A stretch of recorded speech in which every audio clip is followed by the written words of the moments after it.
क्योंकि यह चैप्टर त्रिभुज से संबंधित है तथा त्रिभुज से संबंध रखता है, इसलिए हम यहाँ पर त्रिभुज के संदर्भ में चर्चा करेंगे। त्रिभुज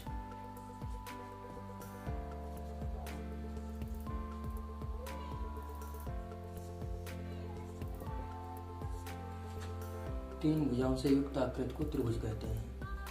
तीन भुजाओं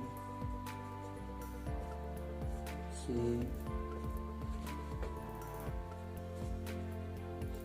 युक्त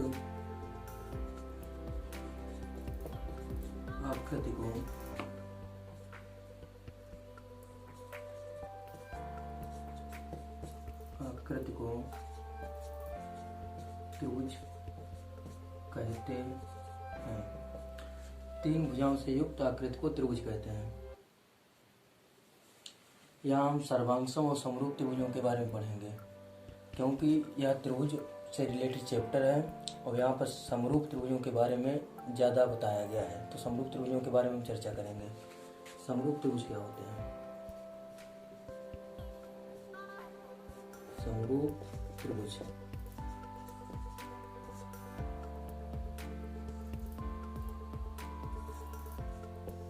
जो त्रिभुज आकृति तथा आकार में जिन त्रिभुजों की आकृति तो समान होती है किंतु आकार भिन्न होता है, ऐसे त्रिभुज समरूप त्रिभुज कहलाते हैं।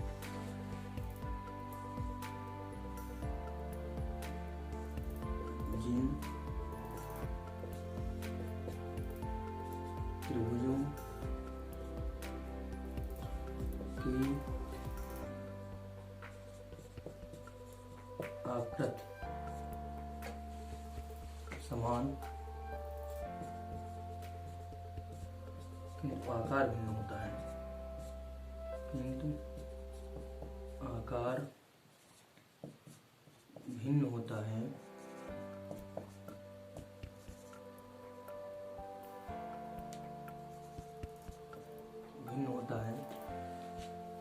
जिन त्रिभुजों की आकृति समान किंतु आकार भिन्न होता है, ऐसे त्रिभुजों को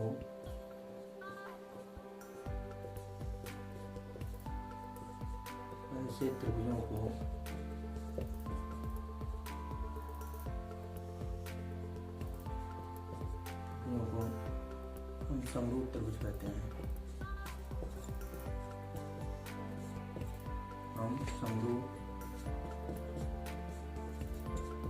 त्रिभुज कहते हैं। जैसे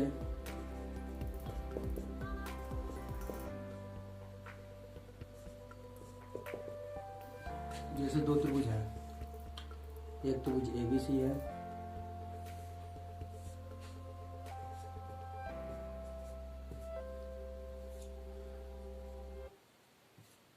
दूसरा त्रिभुज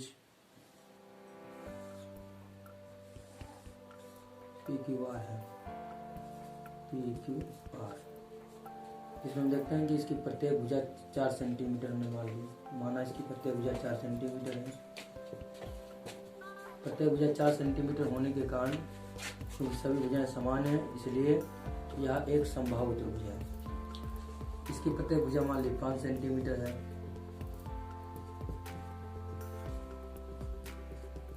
यह भी एक समबाहु त्रिभुज है। दोनों त्रिभुजों में अंतर सिर्फ इतना है कि इसकी प्रत्येक भुजा 4 सेंटीमीटर है, इसकी प्रत्येक भुजा 5 सेंटीमीटर है। आकृति में देखें तो दोनों त्रिभुज समरूप हैं। समरूप इसलिए है क्योंकि दोनों समबाहु त्रिभुज हैं, लेकिन आकार में ये भिन्न है। अतः हम कह सकते हैं दोनों त्रिभुज कैसे हैं? समरूप त्रिभुज हैं। इसलिए त्रिभुज ABC समरूप है त्रिभुज PQR के।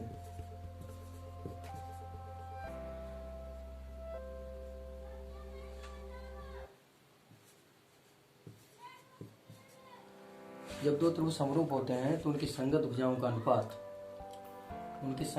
अनुपात बराबर होता है तथा उनके संगत कोण बराबर होते हैं। अर्थात AB के संगत PQ यानी AB/PQ इक्वल टू BC के संगत QR यानी BC/QR इक्वल टू CA के संगत RP अर्थात CA/RP। अब हम इनमें देखेंगे कि इनके एंगल किस प्रकार बराबर होते हैं। इनके करस्पॉन्डिंग एंगल बराबर होते हैं, अर्थात संगत कोण बराबर होते हैं। एंगल ए के संगत एंगल पी है, यानी एंगल ए बराबर एंगल पी, एंगल ए बराबर एंगल पी, एंगल बी बराबर एंगल क्यू, एंगल बी बराबर एंगल क्यू, तथा एंगल सी बराबर एंगल आर, एंगल सी बराबर एंगल आर। अतः हमने देखा कि इसमें तीनों भुजाओं का अनुपात बराबर है तथा प्रत्येक कोण बराबर है, तो हम कह सकते हैं ये दोनों त्रिभुज समरूप त्रिभुज हैं। समरूप त्रिभुजों की पहचान है कि उनकी संगत भुजाओं का अनुपात बराबर हो जाना चाहिए तथा प्रत्येक कोण बराबर हो जाना चाहिए।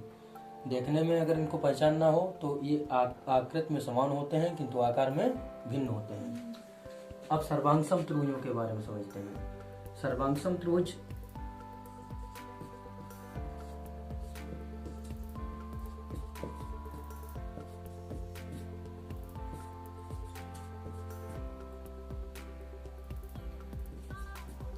सर्वांगसम त्रिभुज, सर्वांगसम त्रिभुज आकृति तथा आकार में समान होते हैं। सर्वांगसम त्रिभुज आकृति तथा आकार में समान होते हैं।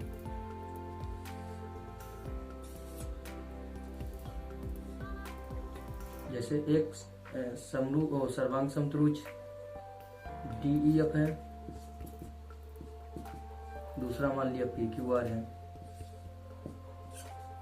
ये दोनों त्रिभुज सर्वांगसम कहलाएंगे यदि इनकी प्रत्येक संगत भुजा बराबर हो तथा प्रत्येक कोण बराबर हो।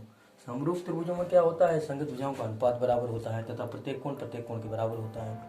सर्वांगसम त्रिभुजों में क्या होता है, सर्वांगसम त्रिभुजों में संगत भुजाएं बराबर होती हैं, ना कि अनुपात बराबर होता है। संगत भुजाएं बराबर होती हैं तथा उनका प्रत्येक कोण के बराबर होता है।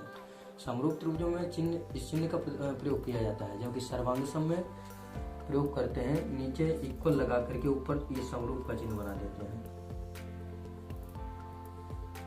ये सर्वांगसम त्रिभुजों का चिन्ह होता है। सर्वांगसम त्रिभुज कब होंगे, जब इनकी संगत भुजाएं बराबर होंगी, अर्थात DE के संगत क्या है PQ, यानी DE बराबर हो जानी चाहिए PQ। DE बराबर किसके हो जानी चाहिए PQ के। EF बराबर हो जानी चाहिए QR के, EF बराबर हो जाए QR के, FD बराबर हो जानी चाहिए RP के, FD बराबर हो जानी चाहिए RP के। तो हम कह देंगे कि ये दोनों त्रिभुज सर्वांगसम हैं, इनकी भुजाएं बराबर हैं और इनके कोण भी बराबर हो जाए। एंगल D के संगत कोण है एंगल P, तो एंगल D बराबर हो जाए एंगल P के। एंगल D किसके बराबर हो जाए, एंगल P के। और एंगल E के संगत कोण है एंगल Q, तो एंगल E बराबर हो जाए एंगल Q के। इसी प्रकार एंगल F बराबर हो जाए एंगल R के, एंगल F बराबर हो जाए एंगल R के। तो हम कह देंगे कि ये दोनों त्रिभुज सर्वांगसम है।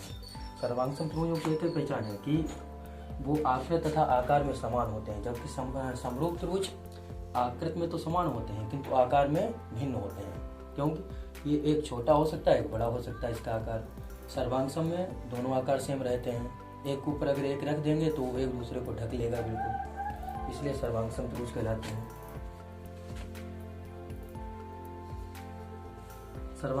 सर्वांगसम से स्पष्ट है सभी अंग बराबर होना, अर्थात उसकी प्रत्येक भुजा के बराबर हो जाती है तथा प्रत्येक कोण के बराबर हो जाता है। That's all. पॉज करिए।